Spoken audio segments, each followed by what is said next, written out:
Chers amis et bien sûr très chers ennemis, de plus en plus nombreux, tout va bien, la vie est belle. Bienvenue dans Quelle semaine? Quelle semaine marquée par, bien évidemment, le conflit israélo-palestinien et ses conséquences directes et indirectes en France et ailleurs.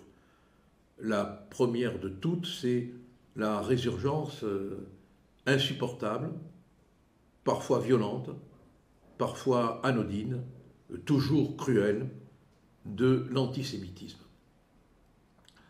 On va égrener, comme des signes cliniques du mal, toutes les manifestations d'antisémitisme qui ont frappé la France. Ce matin, il y a une vidéo insupportable d'une jeune femme qui a cru drôle, l'a-t-elle cru, n'était pas consciente de sa méchanceté, de son antisémitisme, qui a cru utile de consacrer une vidéo au bébé mort dans le four. Et elle est allée jusqu'à imaginer l'assaisonnement.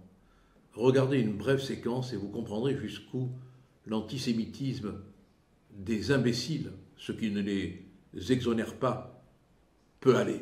Je me pose la question de s'ils ont mis du sel, du poivre, s'ils ont mis du thym.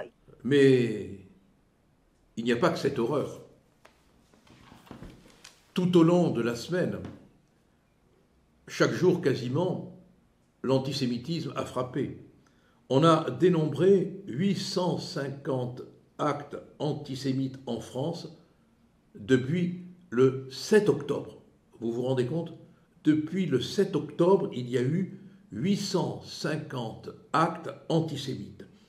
On a dénombré 6000 signalements sous forme de menaces, de propos, d'apologie du terrorisme. C'est colossal. Il y a eu 78 étoiles de David collées sur des murs et sur des portes. Qu'est-ce que ça veut dire de l'état de la France? Qu'est-ce que ça veut dire? À Saint-Ouen, la maison de Juifs ont été tagués. La police a même conseillé aux habitants de garder les volets fermés. Mais bientôt, nos compatriotes juifs ne pourront plus sortir de chez eux. Mais dans quel pays on est? Comment a-t-on pu en arriver à cette situation? Sur TikTok, le rabbin de Levallois-Perret et de Neuilly a été menacé. La mairie de Rancy a ordonné qu'on enlève les photos des otages. Ça a été la rafle des photos ordonnée par le maire. C'est insupportable, c'est odieux. Et puis on a vu aussi l'ancien triple médaillé olympique, le coureur Mekissi, comparer Netanyahou à Hitler.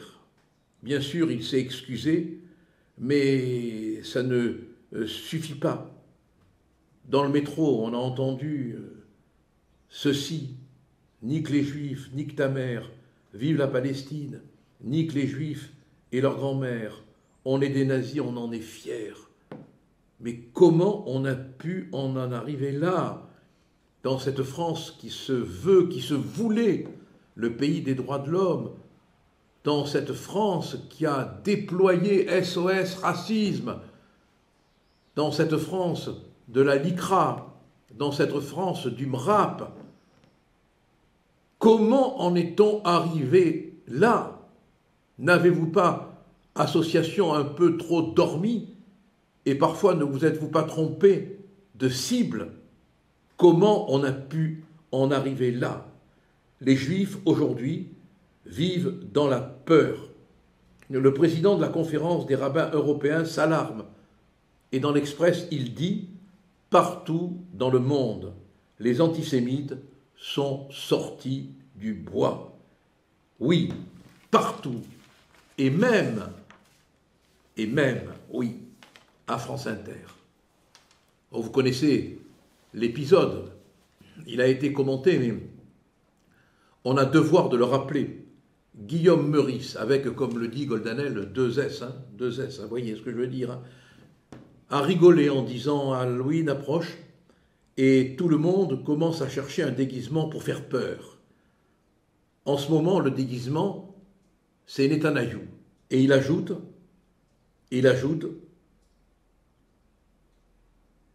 c'est une sorte de nazi sans prépuce. Voilà. Voilà.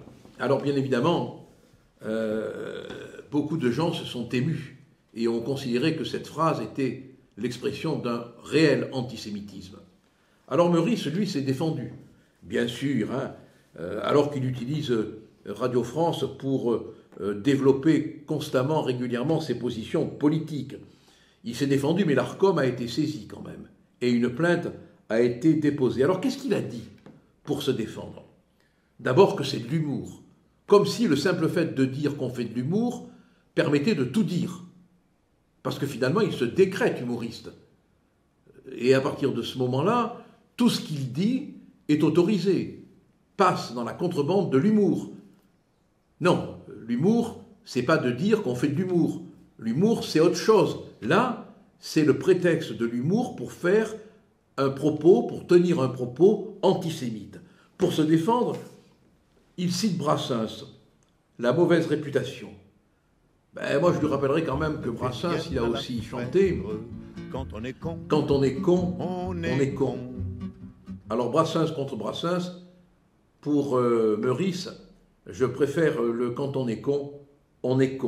Et puis aussi, il a dit qu'il est Charlie, bien évidemment, mais c'est Charlie la trouille, parce que ces blagues, elles sont toujours vers les chrétiens ou vers les juifs. Il n'a jamais trop le courage de faire des blagues dans d'autres directions, si vous voyez ce que je veux dire.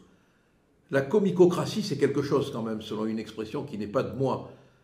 Ils se retrouvent entre eux, ils font des blagues sur qui ils veulent, ils font passer le message qu'ils veulent, ils s'autorisent l'antisémitisme, le racisme, au nom de l'humour. Mais il faudrait quand même rappeler que Charlie Hebdo s'était débarrassé de Ciné, parce qu'il avait tenu un propos raciste. Du reste, il faut être honnête et dire que Ciné a été relaxé et que Charlie Hebdo a été condamné par le Conseil des prud'hommes.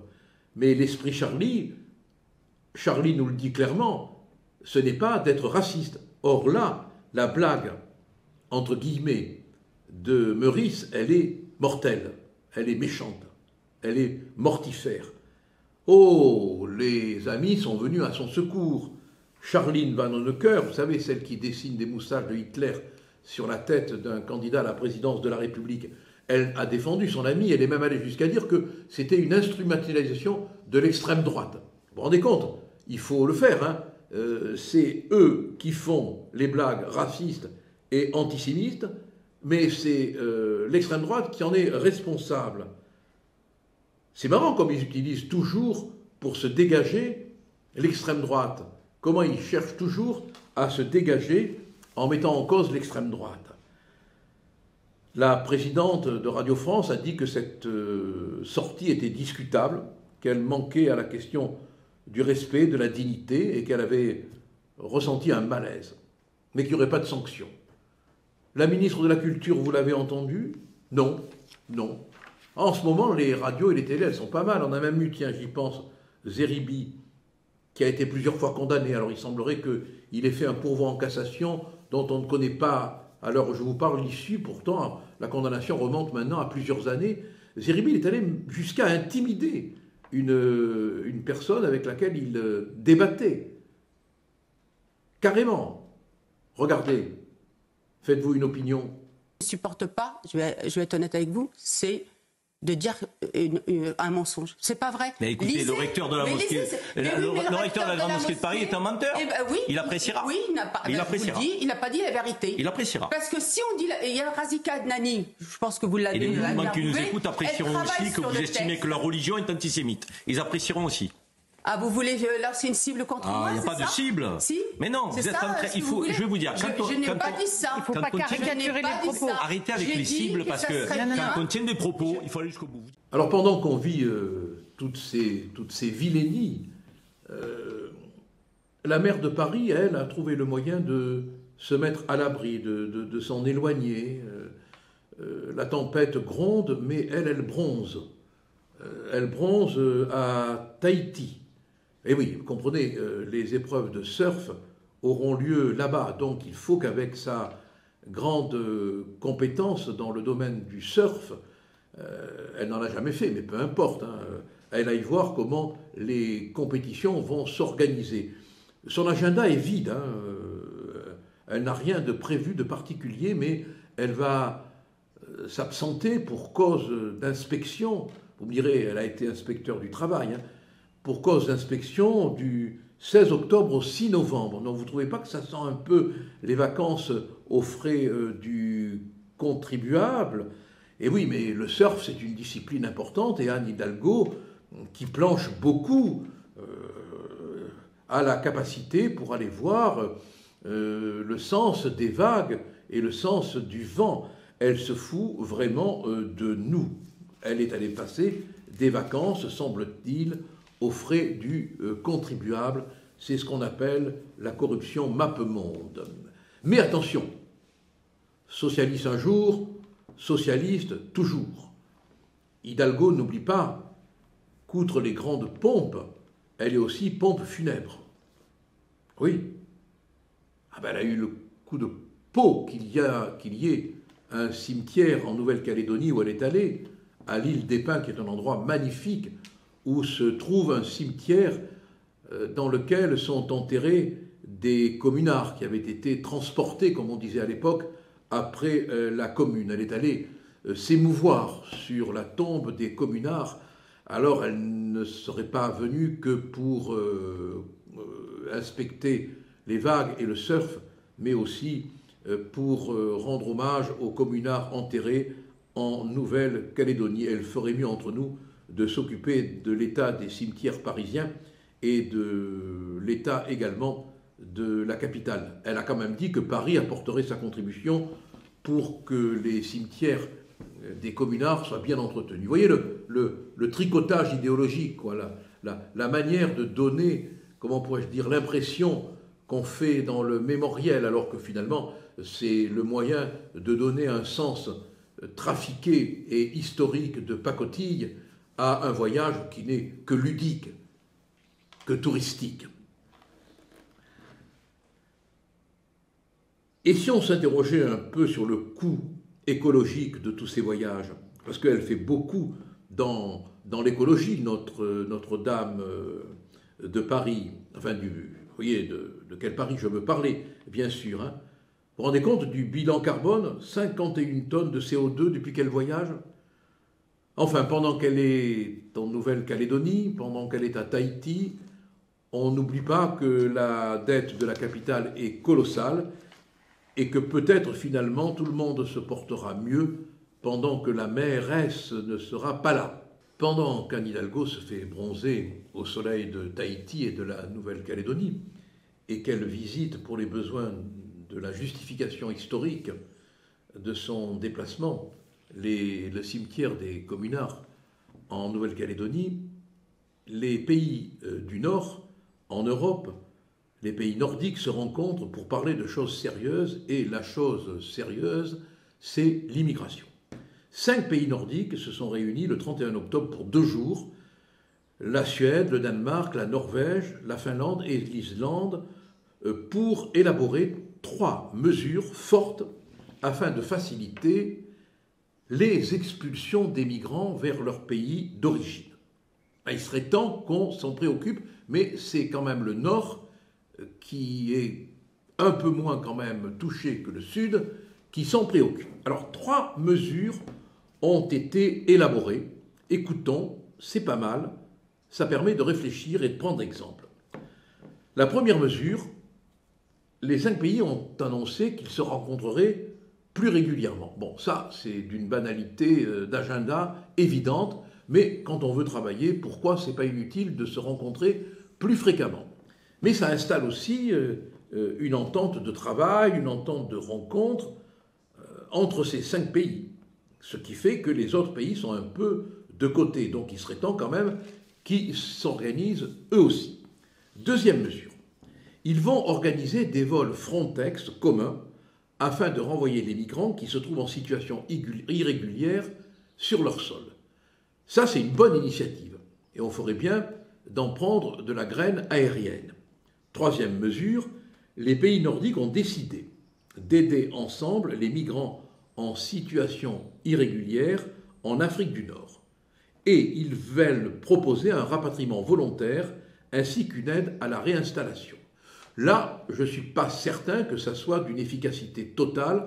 On l'avait plus ou moins essayé et on s'est rendu compte que les migrants viennent pour repartir et que là, ils trouvent finalement le moyen de tirer un petit bénéfice de leur aller et de leur retour, de leur aller et de leur retour.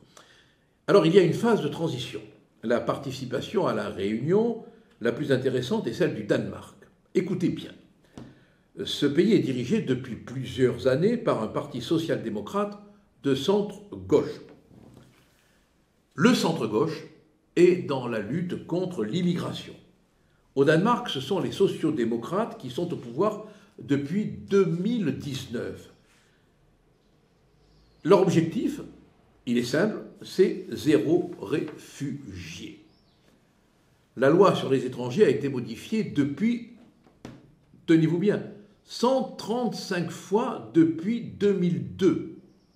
La nationalité danoise est devenue très très difficile à acquérir. Et en 2020, le Danemark a été le premier pays d'Europe à retirer leur permis de séjour à des réfugiés syriens de la région de Damas. Petit fait historiquement amusant, les sociodémocrates danois siègent dans le même groupe que le Parti socialiste français au Parlement européen. Bon, allez vous y retrouver, ça devient impossible et les semaines sont de plus en plus dures à digérer. Allez, bonne semaine et à la semaine prochaine.